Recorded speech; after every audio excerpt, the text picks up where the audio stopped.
Ata, mən şəhid olacam deyərək döyüşlərə qatılan Mehdizadə Mirpaşa Yaquboğlu 1999-cu il dekabr ayının 4-də Bərdə rayonu Qayalı kəndində anadan olmuşdur.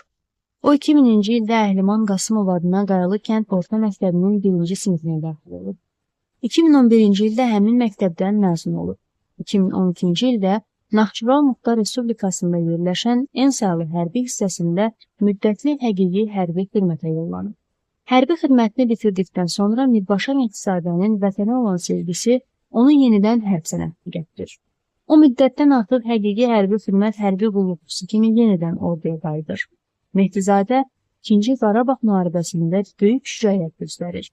O Ağdərə Suqovuşan istiqamətində gedən şiddətli döyüşlərdə ağır yaralanaraq kəllə beyin travması alır.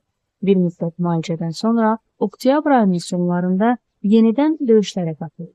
O, Vətən müharibəsində göstərdiyi şücaətə görə Azərbaycan Respublikasının prezidenti İlham Əliyevin sərəncamlarına əsasən Suqovuşanın azad olunmasına görə və cəsur döyüşçü medalları ilə təltif edilir.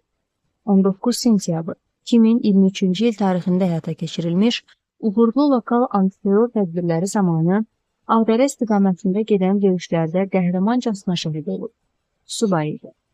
Müddətdən artıq həqiqi hərbi xidmət hərbi qulluqçusu Mirpaşa Mehdizadə təntənəli mərasimlə Bərdə, Qayalı kənd qəbirstanlığında dəfn edilir. Azərbaycan Respublikası Silahlı Qüvvələrinin hərbi qulluqçusu Mirpaşa Mehdizadə Azərbaycan Respublikasının prezidenti İlham Əliyevin sərəncamlarına əsasən Vətən uğrunda medalı və 3-cü dərəcəli Vətənə xidmətə görə ordenlə təltif edilmişdir.